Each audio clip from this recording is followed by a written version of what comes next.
আমাদের এই সমাজের মধ্যে দুই ধরনের নেতা দেখা যায়।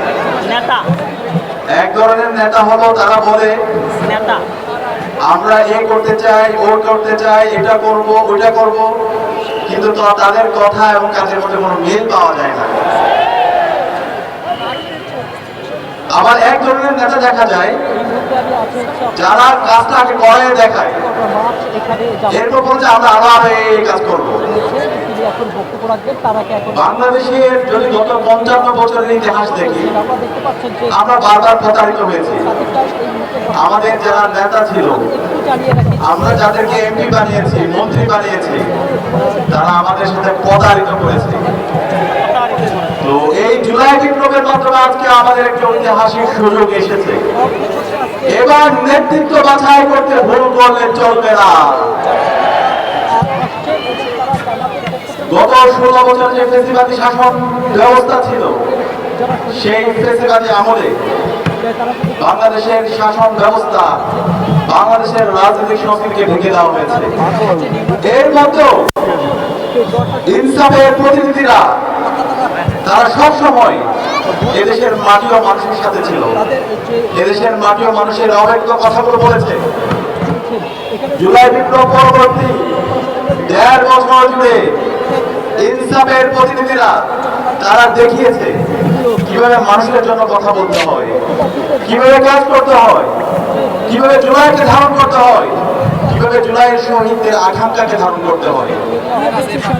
কিন্তু আরেকটা পক্ষ আমরা দেখতে পাচ্ছি, তারা এখন বিভিন্ন ধরনের বয়ান নিয়ে আসছে, বিভিন্ন ধরনের কার্ডের কথা বলছে, যে কার্ডগুলো গত 16 বছরে অথবা জুলাই বিপ্লব পরবর্তী তারা তাদের কাজের মাধ্যমে দেখাতে পারে।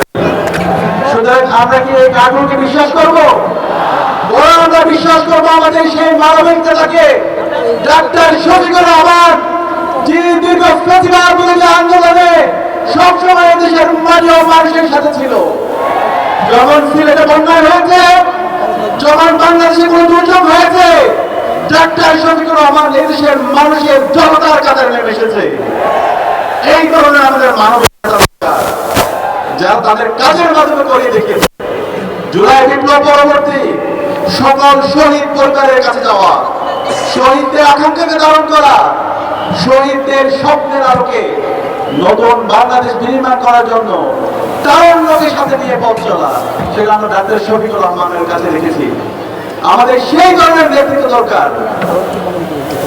আমরা আজকে দেখতে পাচ্ছি বাংলাদেশের তরুণরা তার ইনসাফের পক্ষে অবস্থান করেছে। বাংলাদেশের তরুণরা ইতিমধ্যে ঘোষণা দিয়েছে এবং সর্বপর্যায়ের নাগরিকরা তারা বলছে তারা ওই মানুষদেরকে ভোট দিবে, ওই প্রতিনিধিদেরকে ভোট দিবে যারা 3টা বিষয়ে তাদের অবস্থান পরিষ্কার করবে। এর মধ্যে 1 নম্বর হচ্ছে যারা জুলাই বিপ্লবকে ধারণ করে এবং যারা সংস্কারের কাজে যারা সহযোগিতা করে, তাদেরকে বাংলাদেশের জুলাই বিপ্লব পরবর্তী তরুণ প্রজন্ম এবং সর্বপর্যায়ের নাগরিকরা তাদেরকে ভোট দেবে। দ্বিতীয়ত, যারা চাঁদাবাজি, টেন্ডারবাজি, মাফিয়াতন্ত্র, ধর্ষণ এবং সন্ত্রাসের বিরুদ্ধে 0 টলারেন্স নীতি ঘোষণা করবে, তাদেরকে বাংলাদেশের সর্বপর্যায়ের নাগরিকরা আসন্ন নির্বাচনে তাদের ভোট দেবে।